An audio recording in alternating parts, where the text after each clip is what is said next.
Assalamualaikum warahmatullahi wabarakatuh. Perkenalkan, nama saya Gani Erlazami dengan nomor NPM 21130250033. Di sini saya akan menjelaskan materi mengenai decoder. Selanjutnya, apa sih pengertian dari decoder itu? Decoder adalah rangkaian logika komputasional dengan banyak input dan output.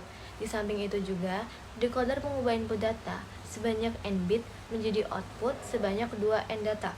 Karena itu, decoder berfungsi untuk melakukan decoding atau menerjemahkan informasi yang disembunyikan oleh encoder.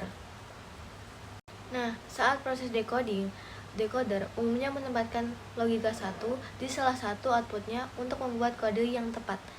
Untuk kombinasi input n bit yang berbeda, akan menghasilkan output 2 n bit data. Output dari decoder dihasilkan berdasarkan dari setiap masukan input binarnya. Struktur umum dari sebuah decoder ditunjukkan pada gambar di samping ini.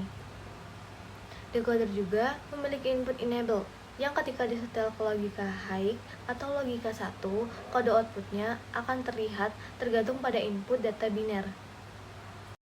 Selanjutnya, jenis-jenis decoder. Yang pertama, decoder biner 2 ke 4. Decoder biner 2 ke 4 memiliki input biner dan 4 output berkode. Diagram blok dan diagram rangkaian lainnya ditunjukkan pada gambar di samping ini. A dan B adalah dua input dan output yang dihasilkan adalah salah satu dari kedua input tersebut. Yang kedua, decoder bertingkat. Decoder biner dapat ditumpuk bersama untuk membentuk rangkaian decoder yang lebih besar. Menggunakan dua decoder 2 input atau 4 decoder input dapat dibangun dengan menggabungkannya satu sama lain.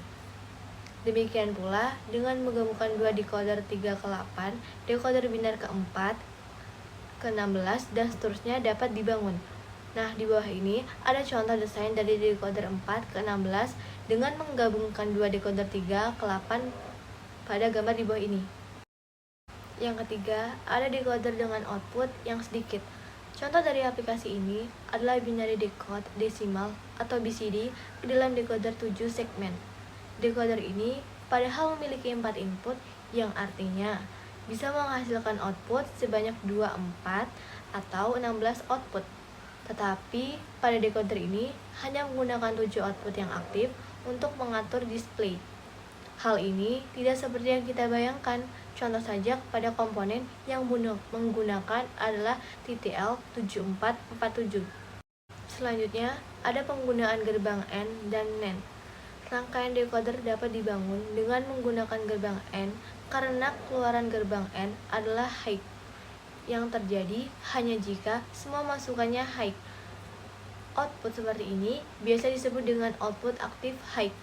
Jika kita tidak menggunakan gerbang AND, alternatifnya adalah menggunakan gerbang NAND. Pada penggunaan gerbang NAND, outputnya berkebalikan dengan gerbang AND. Outputnya akan menjadi low, karena ketika semua inputnya high. Output seperti ini biasanya disebut dengan output aktif low. Selanjutnya, ada aplikasi decoder. Berikut 3 aplikasi decoder yang biasanya kita jumpai. Yang pertama, pada setiap komunikasi nirkabel. Keamanan data adalah salah satu perhatian utama.